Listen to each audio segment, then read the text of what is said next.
ఇక చంద్రుడిపై దిగిన రెండో ప్రైవేట్ ల్యాండర్ అమెరికాకు చెందిన firefly aerospace private agency blue ghost అనే ల్యాండర్ను చంద్రుడిపై సేఫ్గా దించింది. చంద్రుడిపై కూలిపోకుండా స్పేస్ షిప్ను ల్యాండ్ చేసిన రెండో ప్రైవేట్ స్పేస్ ఏజెన్సీగా రికార్డు.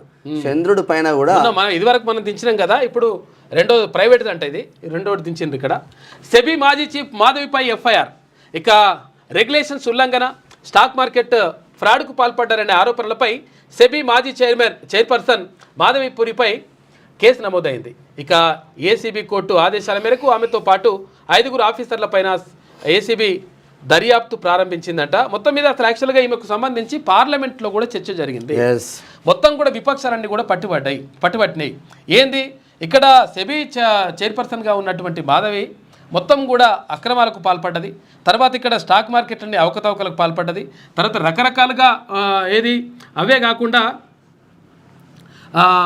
రెగ్యులేషన్స్ అన్నిటిని కూడా ఉల్లంఘించేసి మొత్తం మోసం చేసింది, నాశనం చేసింది అనేటువంటి ఆరోపణలు అక్కడ ప్రతిపక్షాలు చేసినప్పుడు కనీసం అప్పుడు ప్రభుత్వం పట్టించుకోలేదు. అయితే ఇప్పుడు మొత్తం మీద దర్యాప్తు అయితే జరుగుతూ ఉంది. ఈ దర్యాప్తు జరుగుతున్నటువంటి నేపథ్యంలో ఆమె పైన ఎఫ్ఐఆర్ కూడా నమోదు చేయాలని చెప్పేసి అక్కడ ఉన్నటువంటి ముంబై కోర్టు చెప్తే ఇప్పుడు ఆమె పైన ఎఫ్ఐఆర్ నమోదు.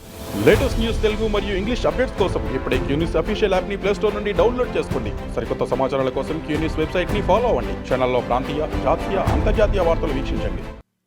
లైక్ చేయండి.